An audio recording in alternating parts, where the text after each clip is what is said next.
심지어 저보다 준비도 훨씬 적었고 첫 샘플을 언제 찍었냐면은 9월 24일 날 찍었어요. 그때 처음 제주도 내려간 거예요. 물론 그 전에 뭐 조금 준비하긴 했지만 사실상 정말 뭐 구체적으로 준비하거나 현장에 가서 뭔가 답습을 하거나 그런 거는 거의 없었다고 보시면 됩니다. 제주도에 갖고 있던 모든 노하우들을 모두 다 접목시켜서 이제 컨설팅을 직접 진행을 했고 드디어 10월 달이 지나서 첫 달 매출이 나왔습니다. 결과는 시작하자마자 첫 달에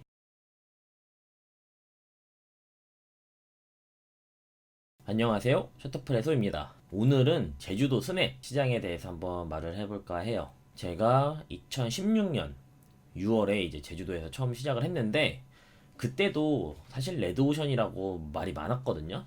제가 그때 제주도 가서 사진 찍겠다고 하니까 사람들이 다 뭐라고 했냐면은 뭐 제주도 포화 아니냐, 망한다, 거기 가면은 뭐 누구나 돈 버는 줄 아냐, 이런 말 정말 많았거든요. 근데 사실 저는 뭐 돈 벌려고 그렇게 내려간 것도 아니고 따로 뭐 준비하는 게 있었어서 겸사겸사 하면서 이제 제주도 스냅 사진도 찍어보겠다라는 생각으로 저는 내려갔죠.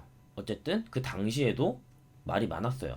레드오션이고 이미 포화 상태다. 그래서 이게 정말 포화인가? 제가 거기서 지내보니까 한 1년에 그냥 제가 어림잡아 봤을 때 한 100개 정도 업체가 생기고 100개 정도는 한 사라지는 것 같아요. 유지가 되는 거는 제가 정확히 뭐 통계적으로 뭐 계산해 본 건 아니니까 뭐 정확한 숫자를 말씀드리기는 어려운데 그래도 한 2, 300개 정도는 그냥 유지되면서 그러면서 이제 100개가 새로 생기고 100개는 다시 또 사라지고 이런 패턴이 반복된다라고 저는 봤어요.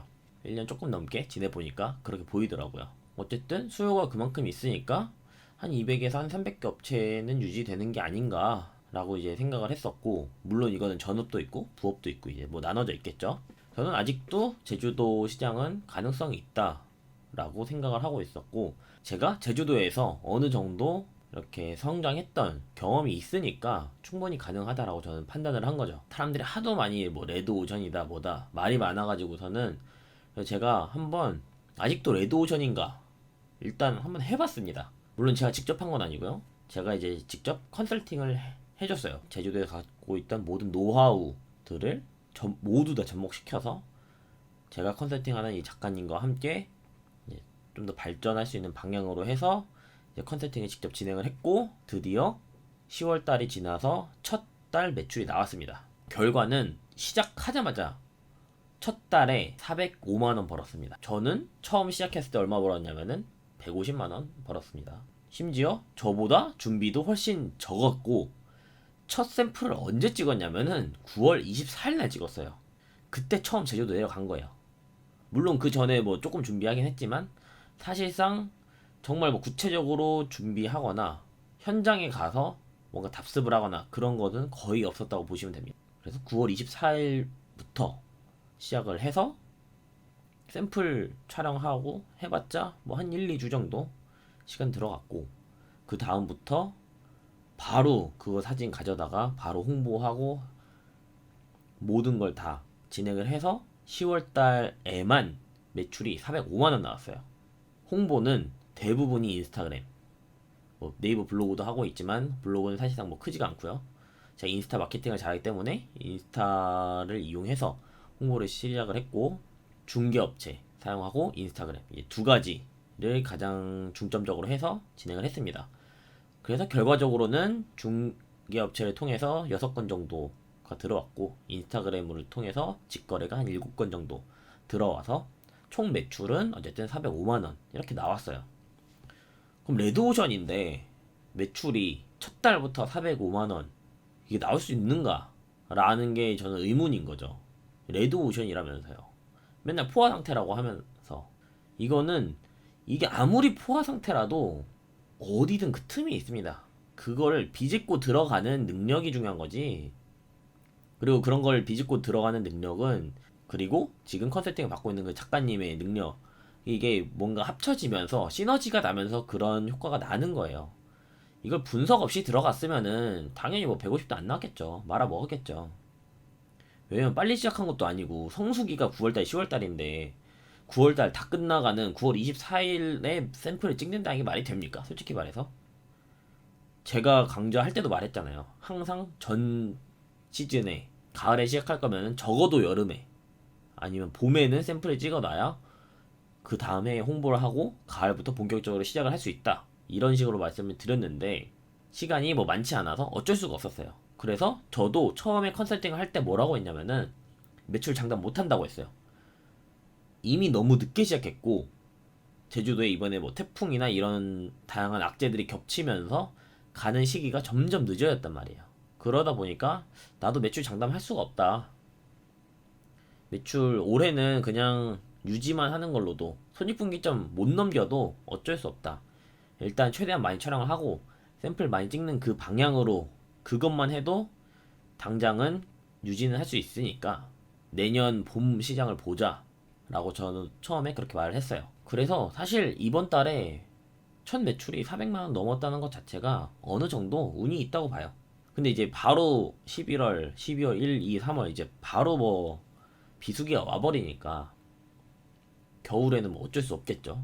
하지만 이 겨울에도 내년 봄 거 미리미리 준비하면서 어떤 대비책을 세울지 여러 가지 준비하고 샘플이나 이런 것들 추가적으로 더 준비하다 보면은 저는 봄에는 적어도 성수기 한 달에 매출 한 500에서 700 정도는 넘지 않을까라고 생각을 하고 있어요. 제 예상은 그렇고 일단 저의 목표는 내년 내로는 솔직히 말해서 한 연 5천 정도까지만 보고 있어요. 그 이상은 좀 욕심인 것 같고 이제 간지 이제 한 달 지났는데 너무 큰 욕심을 가져봤자 어차피 실망이 클 수가 있습니다. 물론 열심히 노력은 하겠지만 안 될 수도 있기 때문에 그것보다 차라리 목표를 좀 낮게 잡고 단계적으로 밟아가는 게 더 저는 성취감이나 그런 면에서 좋다라고 생각하고 있기 때문에 그래서 어쨌든 내년에는 한 연매출 5천 정도는 되지 않을까 라고 이렇게 목표를 잡아보고서는 그렇게 한번 달려볼까 합니다. 그래서 제가 오늘 말하고 싶은 거는 뭐냐면은 사람들이 아무리 다 늦었다 아무리 뭐 포화 상태다 이런 말 아무리 해봤자 사실상 그거는 크게 도움이 되질 않아요. 왜냐면 그 사람들이 해본 게 아니잖아요. 현지에 있는 사람들, 했던 사람들, 해서 망한 사람도 있고, 해서 망한 사람이 말을 하면은 그 사람이 왜 망했나를 분석을 해보면 돼요, 사실. 그럼 그 사람이 잘 안 된 이유가 있어. 물론 환경적인 측면이나 뭐 운도 있겠지만 이 시장 원리를 잘 몰랐기 때문에 망한 경우가 진짜 많거든요. 아니면 어쨌든 그 사진 자체가 돈을 벌 수 있는 가치가 있는 사진이 아니니까 망한 거예요, 결과적으로. 정확히 말해서는. 근데도 이렇게 포화라는 시장에서도 어느 정도 세대 변경이 계속해서 진행이 되고 있고 누군가는 계속 발전하고 누군가는 쇠퇴되고 이런 게 그 안에서도 계속해서 일어나고 있다는 거죠. 그 200에서 300개 업체들 사이에서도. 매년 100개가 생긴다고 해서 100개가 다 망하는 게 아니에요. 새로 생긴 업체들이 자리를 못 잡는다? 이건 진짜 편견이고요. 그건 그냥 본인들이 제대로 분석을 하고 공부를 하고 준비를 하지 않고 그냥 들어왔기 때문에 망한 거고요. 기존에 있던 업체들도 이렇게 처음 시작하는 업체부터 첫 달부터 매출 400 나오는 업체들도 있는데 기존에 있는 업체가 매출 400 안 나오는 업체들도 있을 거예요. 그런 사람들은 경각심을 가져야 되고 이런 업체들한테 밀릴 수밖에 없다는 거죠. 결국에는 본인이 바뀌지 않는 한. 그렇다고 해서 제가 뭐 제주도가 시장이 쉽다 그냥 지금 모두 다 시작해라 이렇게 하라는 말이 아니고요. 그래도 충분히 가능성이 있고 사람들이 몰리는 데는 이유가 있다라는 거죠. 그만큼 수요도 많고 반면에 사람들이 안 하면은 안 하는 이유도 있는 거겠죠. 똑같은 거예요, 제가 볼 때는.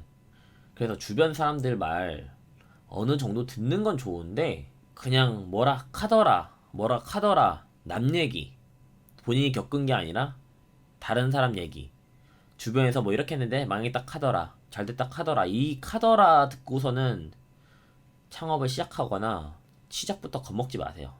이 창업이 당장 망하더라도 망하면서 얻는 경험이 있고 잘 되면은 잘 되면서도 그 안에서 겪는 그 시행착오들이 다 경험이 돼서 결국은 그게 쌓여서 어딘가에서 더 성장할 수 있는 그 밑거름이 될 거란 말이에요.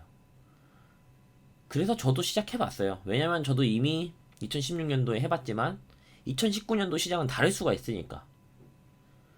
그래서 시작을 해본 거고, 해봤는데 제가 16년도 시작할 때나 지금 19년도나 이 16년도에 했던 나의 그 노하우를 가지고 19년도에 적용을 때렸더니 이미 잘 된다 라는 결론이 나온 거죠. 어쨌든 아직도 제주도는 충분히 먹고 살만하다 라고 저는 생각을 하고 있습니다. 네, 어쨌든 이렇게 제가 이렇게 직접 컨설팅하는 업체 첫 달 매출에 대해서 얼마나 나왔는지 한번 이제 공개를 해드렸고, 이 업체가 어느 정도 성장하고 어떻게 발전하는지에 대해서는 제가 이렇게 유튜브를 통해서 한번 중간중간 상황 보고를 한번 해서 보여드리도록 할게요. 네, 그렇게 진행을 할 거고, 제가 이렇게 컨설팅 한다는 거에 대해서 알고서는 몇몇 분들이 이제 연락을 이메일로 주셨는데, 저는 같은 지역에서 같은 시장을 노린 업체는 두 개 이상 키울 수 없습니다. 그건 당연한 거예요. 어떻게 보면은 이 업체랑 이 업체랑 둘 다 내 자식인데 같은 곳에다 놓고 키울 수 없단 말이에요. 왜냐면 여기서 둘 다 서로 치고받고 싸우면은 서로 경쟁 업체를 만들 이유가 없잖아요. 만약에 이게 시장성이 아예 다른 종목이다, 아니면은 타겟층이 겹치지 않는다, 이런 식으로 가면은 솔직히 말해서 뭐 제가 여러 군데 저도 일단 많이 늘리는 게 더 중요하기 때문에 그렇게 하면 좋겠지만, 사실상 지역과 종목이 동시에 겹친다면은 저는 굳이 제가 관리하는 업체들끼리 서로 경쟁 업체를 만들 이유가 없죠. 하나만 잘해도 충분하니까. 뭐 여기까지는 사설이었고, 어쨌든 앞으로는 이메일 통해서 이렇게 컨설팅 문의를 주시거나 그런 분들에 대해서도 뭐 온라인 무료 컨설팅 물론 같이 진행을 하지만, 제가 이렇게 사진이랑 직접적으로 이렇게 컨설팅 하고 있는 제가 직접 관리하는 업체들에 관해서도 이렇게 한번 중간중간 상황 보고 겸으로 해서 충분히 컨설팅만 받으면은 이 정도 성장할 수 있다, 이런 거 한번 보여드리도록 하겠습니다. 긴 영상 여기까지 봐주셔서 감사하고요. 도움이 되셨다면 좋아요와 구독, 그리고 댓글, 알람 설정 부탁드리도록 하겠습니다. 감사합니다.